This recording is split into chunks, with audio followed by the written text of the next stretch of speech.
it's a pleasure and an honor to be able to have the chairman of Tata Coffee and somebody who is a doyen of industry, Harish Bhat, sir. Pleasure and an honor to be able to do this with you. Same here, Rishabh. It's a pleasure and privilege to join this conversation and to speak to all the I.I.M.U.N members. Look forward to a very engaging conversation with you.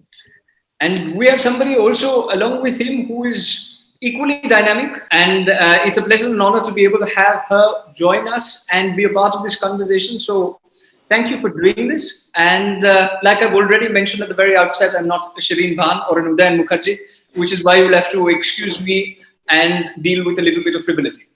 But thank you, Sreelakshmi, for being a part of this wonderful conversation. Thank you. Thank you so much for having me over. Look forward to this conversation. Okay, so let's jump right to it. And you've written a very interesting book. And quite honestly, from the very many people who've read it, and when I was skimming through it, there are tons of questions that come to mind.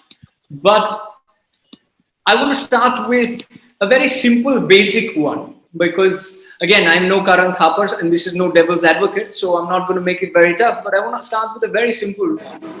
What was the reason behind writing this book? Because at the end of the day, you were a busy man, you've got so much to do, and yet you chose to write this book. What was the main purpose behind writing this book? So you know, Rishabh, this is a very simple book, Tata Stories. Okay, it's a book of 40 stories from the Tata Group, and they're all stories of the human spirit. Don't think of this as a business book. Actually, this is a book which can inspire you through real life stories. Why did I write this book? You know, I wrote it during the first 8 to 10 months of the pandemic last year. I was stuck at home. And I thought to myself that inspiring stories during this particularly challenging time when people are stuck at home would be something that people would appreciate very much. So I wrote these stories one by one a week, posted them on LinkedIn. People wrote good things about them and said, yes, these are stories which are inspiring us. So then I decided to write on and compile this as a book. So that was one reason I wrote. The second reason, Rishabh, is all of us have grown up with the Tata brand.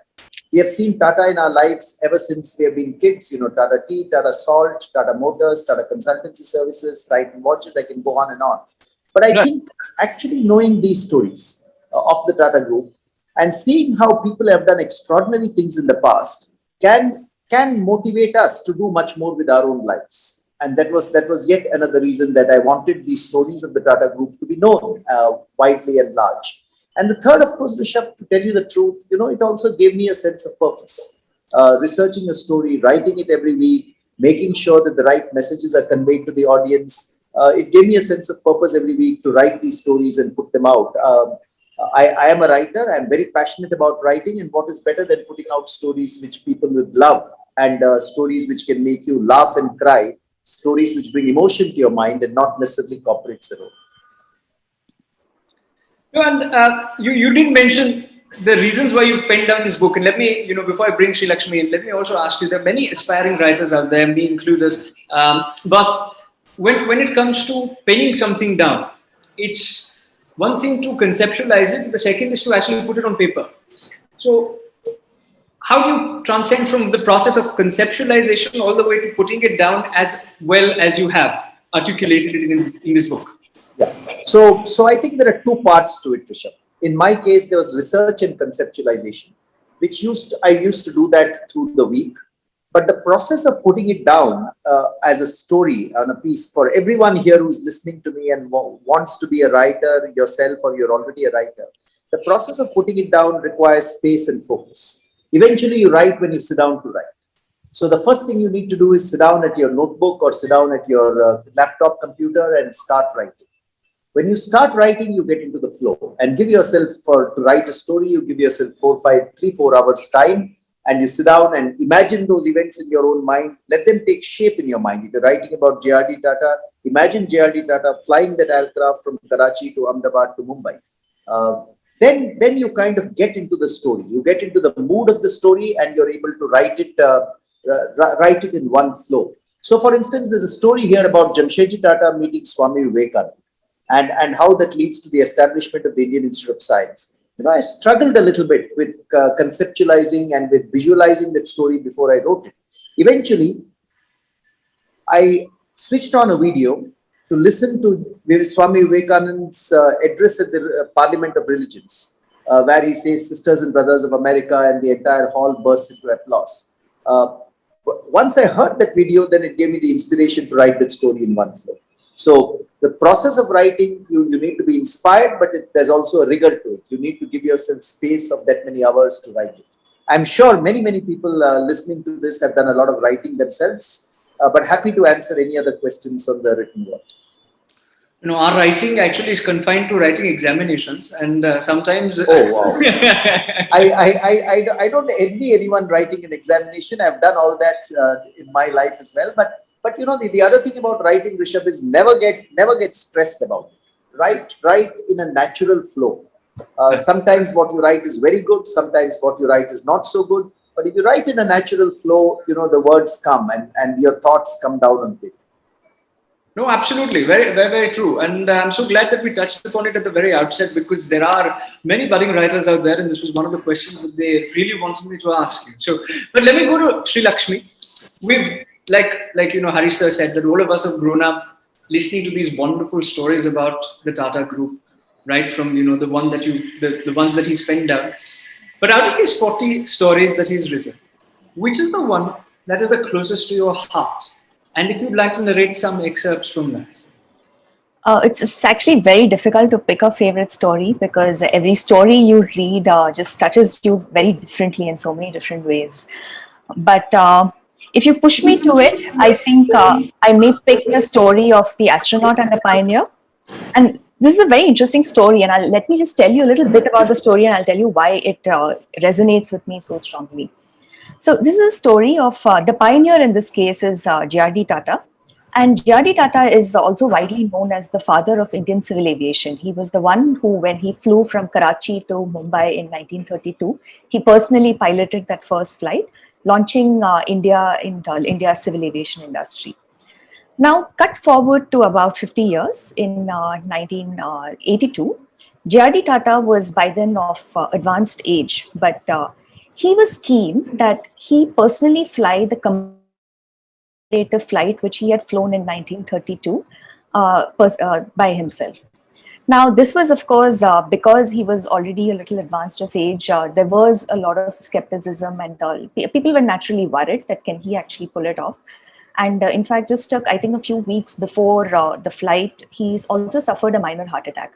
And but he recovered from it, and his physician actually said that the strain of not flying and not fulfilling his cherished dream is going to be much more than the physical strain of flying. So I'm just going to let him fly. So with that clearance, J.R.D. Tata took off. And let me read this little excerpt of that little flight and what it did, because it just gives me goosebumps when I hear it. So on 15th October 1982, J.R.D. Tata, 78 years old, took to the skies and flew once again from Karachi to Mumbai to recreate that pioneering first flight of 50 years ago. His old friend, Captain Vishwanath, was his co-pilot. All the way from Pakistan to India flew J.R.D., the Grand Patriarch, a man who had done his best for the nation throughout his lifetime. As he neared Mumbai, two Air Force helicopters escorted the little plane for a short distance. This was their salute to the grand old man, and then they departed. JRD landed at the Juhu Aerodrome in Mumbai at 4 p.m. sharp. He circled air for a few minutes to avoid landing early, so there he was as punctual as ever.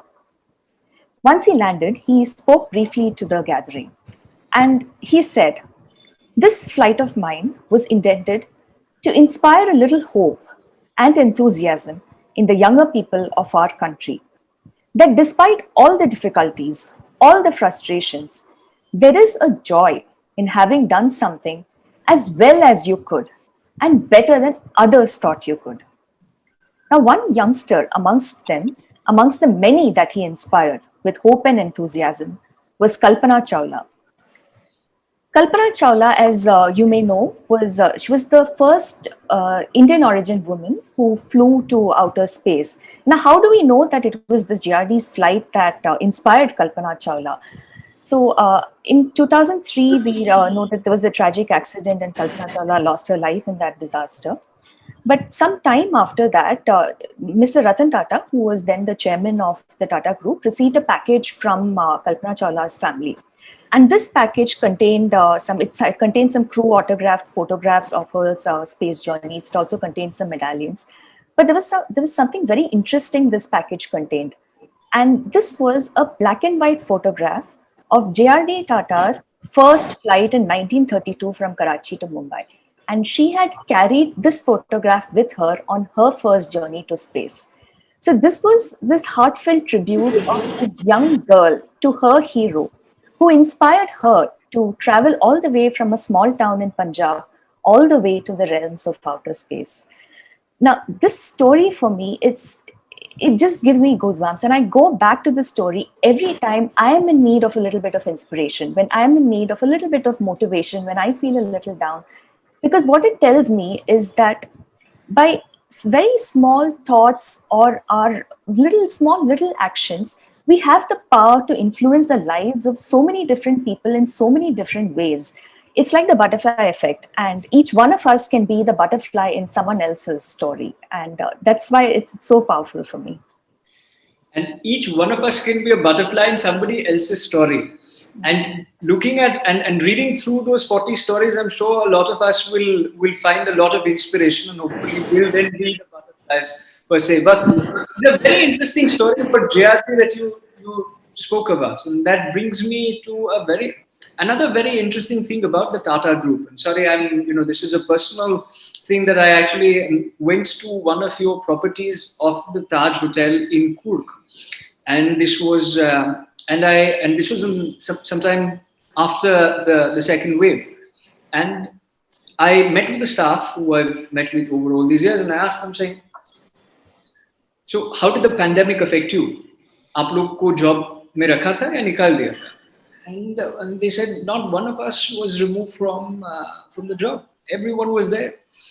And I think actions such as these, the one that you spoke about, JRD inspiring Kalpana Chawla, the fact that all of these people were yet kept on the payroll despite the difficult time, and the hospitality sector, as it's known, was at its worst when it came to the pandemic.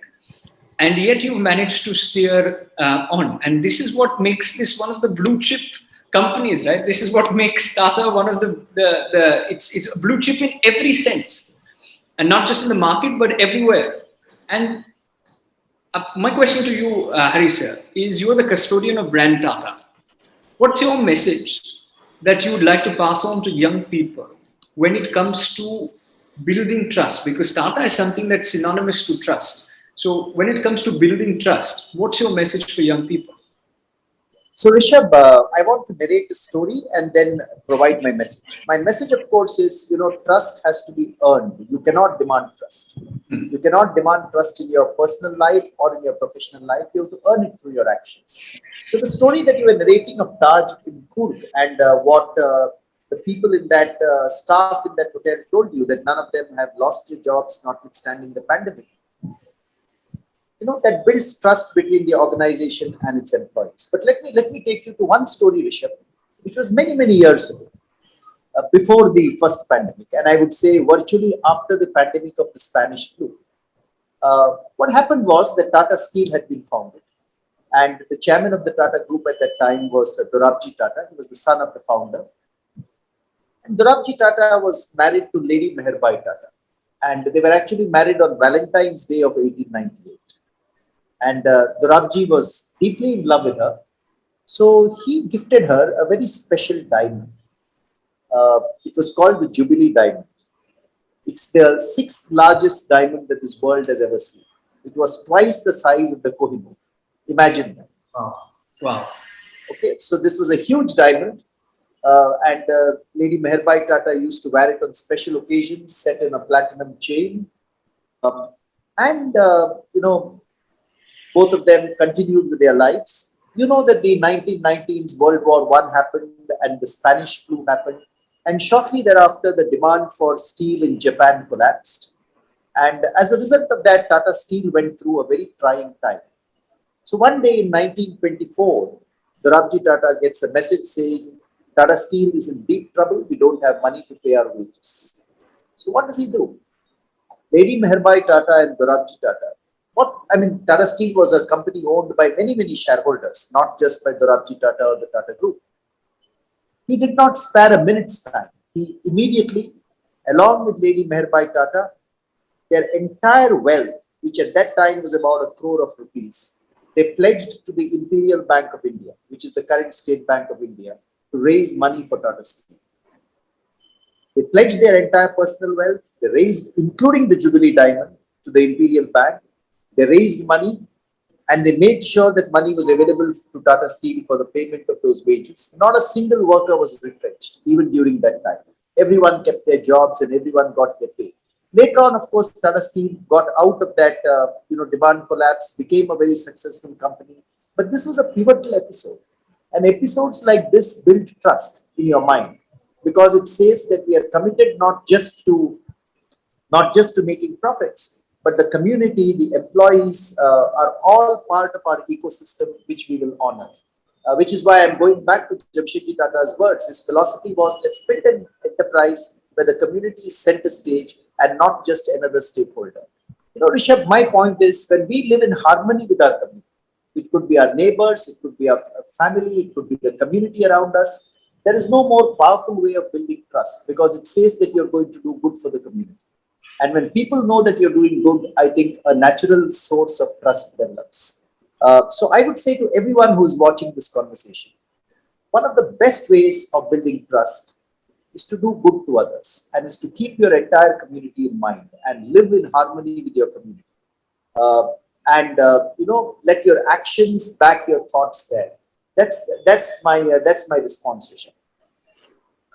No, and very well said. And, this conversation is already having a profound impact on me because now I'm picking up why is it that the Tata Group is such a blue chip in every sense of the word of the company. But you mentioned something about community, and that's so very important and interesting because I think that in today's day and age, from the school curriculum and the schools across boards that we study in, at the end of the day, we don't have business as a part of curriculum. And when we have business as a part of curriculum, that time profiteering somehow becomes center stage in college and then going forward. It's the concept of hustling. And therefore, you see a lot of new age businesses. And this is the difference, in my humble opinion, between business leaders and philanthropists or people who essentially have a moral compass that goes beyond profiteering per se. But in my interactions with so very many of your industry, I see that stark difference between those who are committed to making more money, which is not wrong, and to those who are committed to utilizing the money that they've made for a greater cause and a greater good.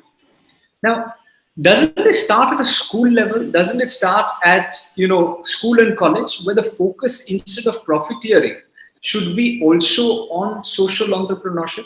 Because we teach four factors of the business, the four P's of business that you need. But at the end of the day, that focus on social entrepreneurship, that focus on community building, that focus on giving back is not necessarily as well entrenched in our curriculum as probably it should be. Your thoughts? And I, Yeah. No, you're quite right, Rishabh. Businesses should, of course, strive to be very profitable. There is no doubt about it in my mind. But profitability cannot be the only purpose of the business. Okay? It needs to have a higher purpose which keeps the business anchored and objective towards which the business moves.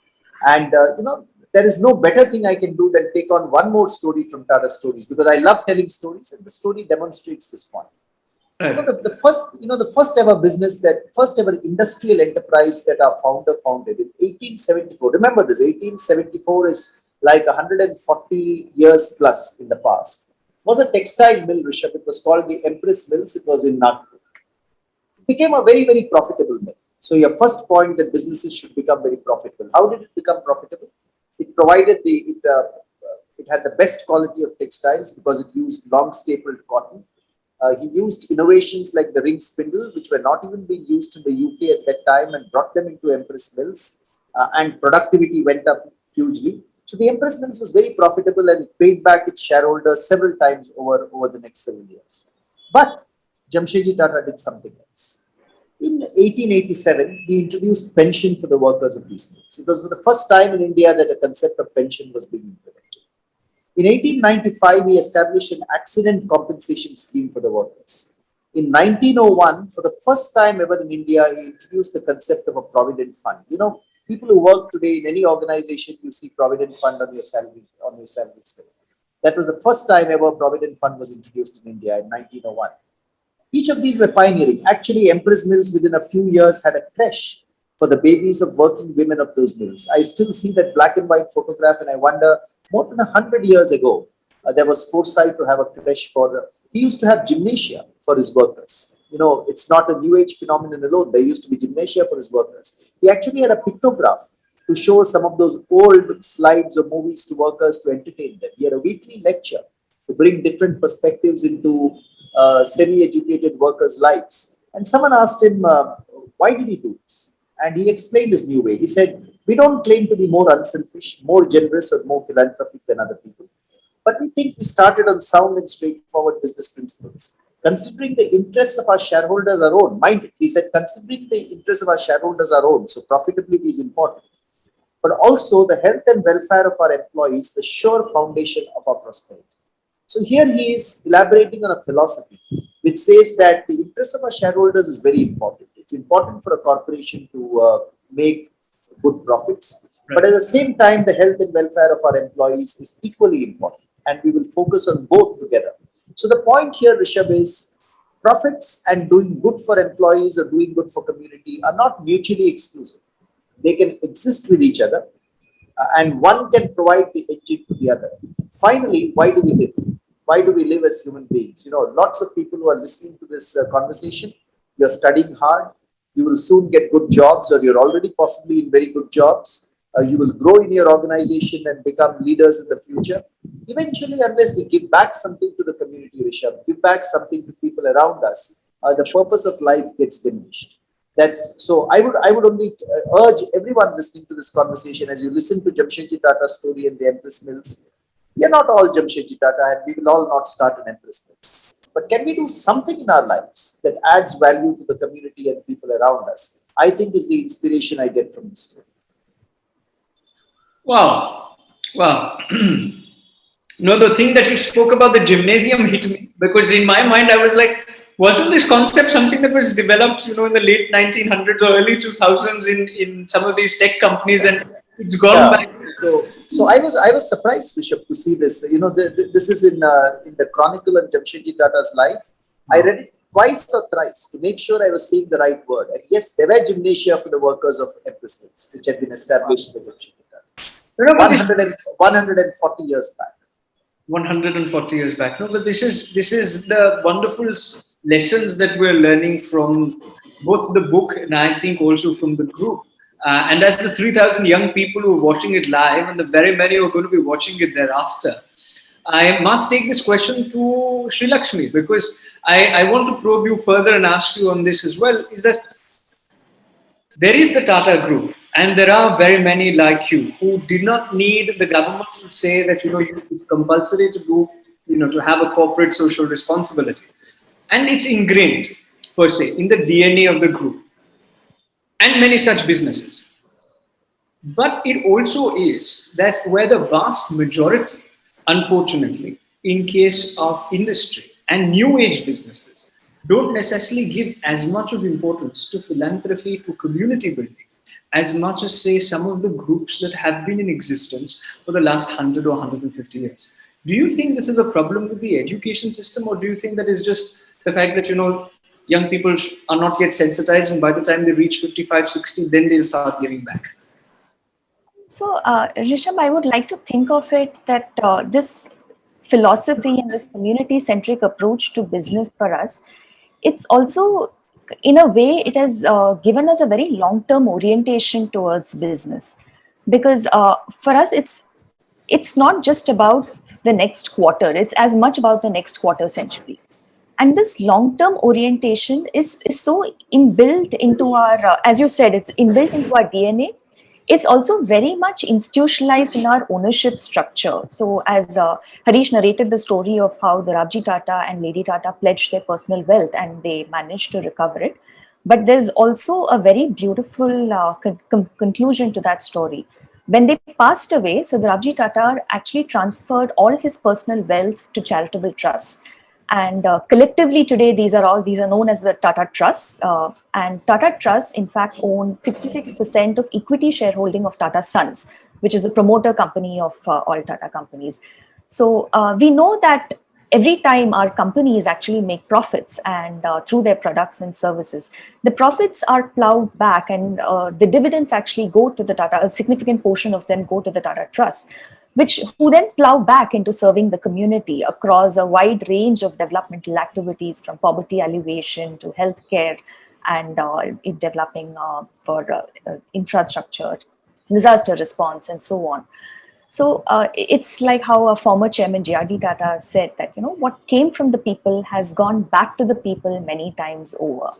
And that it's, I think that's a very beautiful feeling for all of us to have in the Tata Group, where we know that every time we spend and every day we spend here, it's actually going back to serve the community in some way.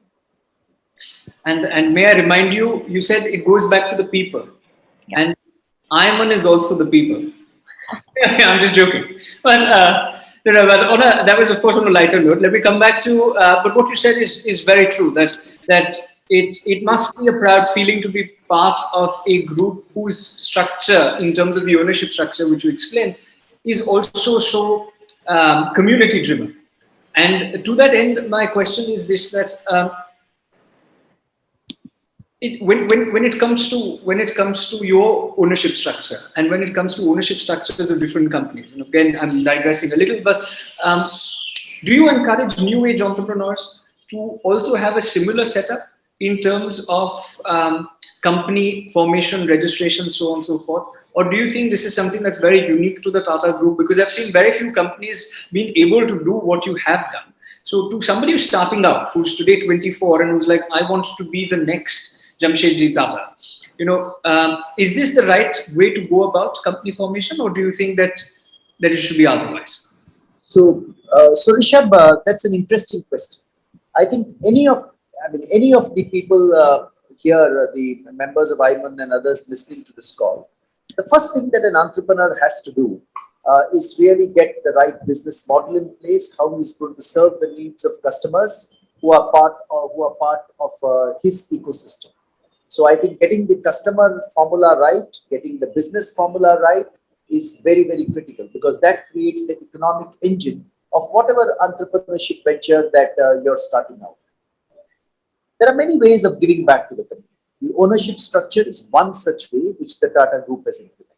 And we are quite unique in being one of the few business organizations in the world where majority ownership is with a charitable trust, the Tata Trust. But there are many other ways of giving back to the community.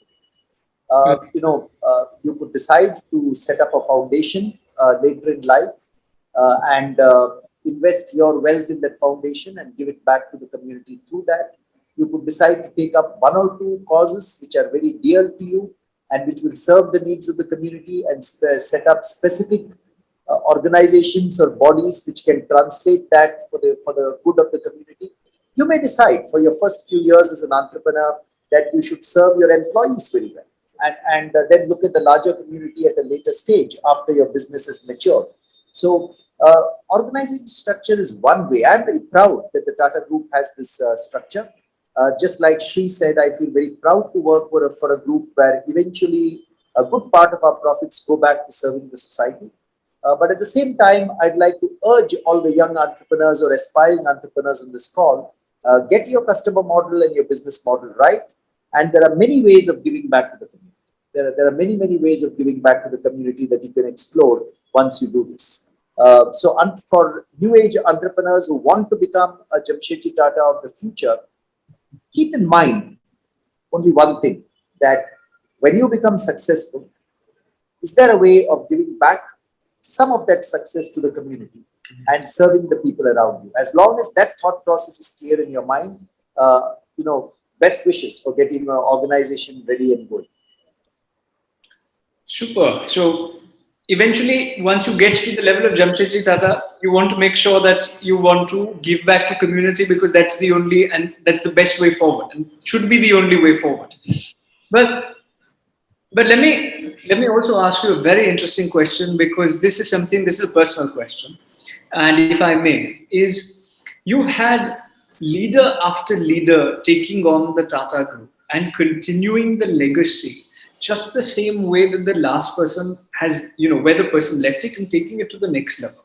This is very, very rare to find, not just in corporate India or in the corporate world, but across structures, across organizations, across countries. It's not possible to have that kind of leadership being churned out decade after decade, right from Jamshedji Tata all the way to N. Chandrasekharan, and even now, the very many people who support it, like yourself, sir, like Farooq Kavarana, who we spoke about earlier, like Chatwal, who's heading the IHCL.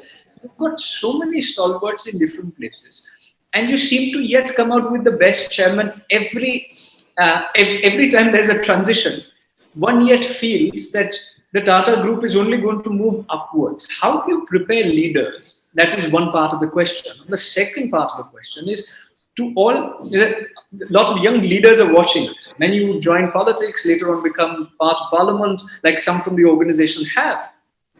And what are the three qualities that you think the leaders of tomorrow should be having? So there's a two-pronged question, Lakshmi, and so whoever would like to go for this, please. Uh, so let me give you my answer, but let's get Shree's answer also on board. My answer is, Rishabh, to everyone who is watching this show. Uh, Let me go with just two qualities to begin with. I think one quality a leader should have is courage.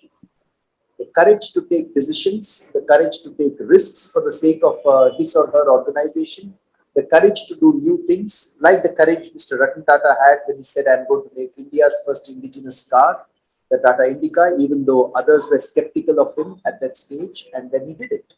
So courage is very, very critical. And in many, many of these 40 stories, Rishabh, you will find a lot of courage speaking through. The second, Rishabh, which I think is very important for leadership to have, is empathy, particularly in today's times. You need to have empathy with the people with whom you work. You need to have empathy with every single part of the ecosystem that you come in touch with. And that is what gives you the courage, gives you the courage to pioneer. And empathy gives you the right wavelength of reaching out to and engaging with your employees, with the community, with every part of your ecosystem. So courage and empathy would be my view, Rishabh, but I'll hand over to Sri for her views. Thanks, Harish. I think I will also add, looking back at the history of the Tata Group and all our leaders, I think another quality that comes across very strongly is the quality of excellence. So, as I had also previously narrated in the JRD Tata story, that JRD did not, he circled the air for a few minutes before landing because he wanted to be punctual and he wanted to land at exactly 4 p.m. And his attention to detail and his eye for excellence was something which is deeply inspiring, because he felt that no task, however small, uh, is every task, however small, needs to be done with that eye for excellence. And I see this across generations of leadership, whether it was Jamshedji Tata, who traveled the world to find the best of the world to put in the Taj Mahal hotel, right from your Turkish baths and German elevators. He got the best of the world to India at that point of time. Or JRD Tata, with his eye for excellence, when he set up, when he built the aviation industry, Air India at that point of time it was world class. Or even Mr. Ratan Tata, when he built the Tata Indica, he wanted to build a car that was benchmarked to the best in the world, although India had never built a car before. So I think the spirit of excellence has also been something that our leaders have kind of carried with them as a culture of the Tata Group over so many years. Oh, excellent. Excellence is something, and perfectionism is something that they have carried forward, and also the ingenuity to come up with solutions and convert every adversity into an opportunity. But and there is so much to learn. But this is, like I promised at the very beginning, this is not a CNBC interview, which is why I'm gonna borrow something from a person whom I greatly admire, and I watch his show with as much of passion as much as I watch Young Turks on CNBC. But he does this at the end of his show. It's basically a rapid fire. So I'm going to ask you some very silly, one word. I'm going to give you one word, and I want you to tell me what is the first thought that comes to your mind when I say these words. Right. And at the end of this, we can't give you a hamper because this is non-sponsored and by young people for young people. Yeah. But you can give us the promised 50% discount that you promised us on Tata Starbucks. Okay, so I'm going to start with Harish sir. When I say India, what's the first thought that comes to your mind? Uh, Bharat, the wide expanse of the country. I would call it Bharat and the entire nation. Okay. And Shri, what's the first thought that comes to your mind? I would say growth. Good. Okay. And when I say food, because it's dinner time, it's close to dinner time, so this is the thought that comes to mind first. Sreelakshmi, when I say food, what's the first thought that comes to mind? Mom, my mom. And sir? For me, I think my favorite food of all time, ice cream. Ice cream comes strongly to mind, and I can talk about all the varieties of ice cream that I have. So, right from vanilla all the way to cassata to, the ice cream sundaes of this world to, the delicious, what shall I say, gelatos that you get in some places. Ice cream would be the word. So, sir, if I may indulge, is it natural? Is it Vadilal? Is it Haagen-Dazs? Or is it something else? Actually, my favorite ice cream is Amul. I love the Amul ice creams, both their candies and the cones. Their milk is delicious, but I love every brand of ice creams. If you give me a brand of I won't ask you what brand it is. I'll eat it. So tomorrow we're going to see the stock prices of Amul shooting up, and we know why. No, but let me go to the next one. When I say penguin, Sreelakshmi, what's the first thought that comes to mind? I would say childhood, because I grew up surrounded by books, so it takes me back to my childhood. And sir, when I say penguin? I would say beautiful stories and also the charm of the written word. Penguin celebrates the charm of the written word. Super. And when I say youth, and this is what excites me personally the most, but when I say youth, sir, what's the first thought that comes to your mind? There are two thoughts which come to my mind. One is energy. Youth has so much energy. And the second is aspiration. The youth of today have so much aspiration for their future and the future of this country. So energy and aspiration. Energy and aspiration. And Sreelakshmi? I would say inspiration, because I'm constantly inspired by what youth is doing today and the potential of youth. So I would go with inspiration. You'd go on inspiration, and I'll say the next word was something that inspires me and a lot of young people today who are watching. Tata. When we say the word Tata at that juncture, what is it that comes to your mind, Sreelakshmi? I would say nation, because at the group, it's always been nation first, and nation building has been the core of what the group has stood for. And sir? I would say trust. I think Tata is synonymous with trust in India and many parts of the world. So I would go with trust. And you would go with trust. And I'm going to trust the 3,000 people who are watching live to adjudicate who it is who actually has won this round, whether it is Harish sir or whether it is Sreelakshmi.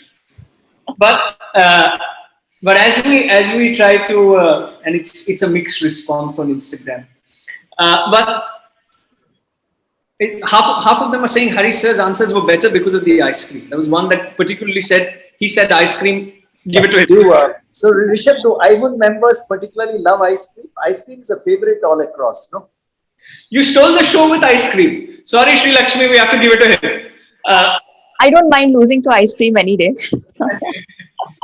But it's been a pleasure and it's been a privilege to be able to do this conversation. And I must thank you from the bottom of my heart for telling us some of those wonderful, out of the 40 stories, some of those anecdotes and excerpts that you share just makes it even more interesting for me to read the entire book cover to cover.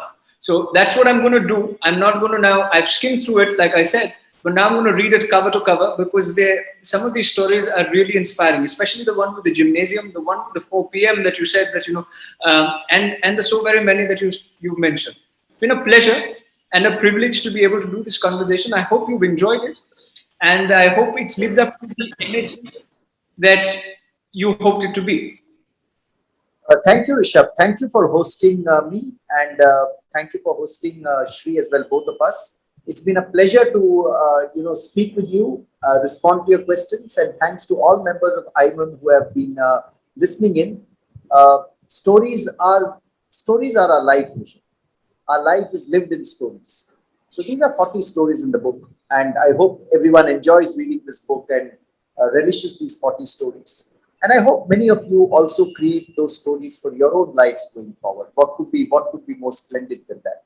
With that, I request Shri to have the last word. I think she's been critical in putting this whole program together from our side. So Shri, over to you. Thank you, Harish, and thank you so much, Rishabh, and to Abhishek, who's been in touch with us to help make this happen.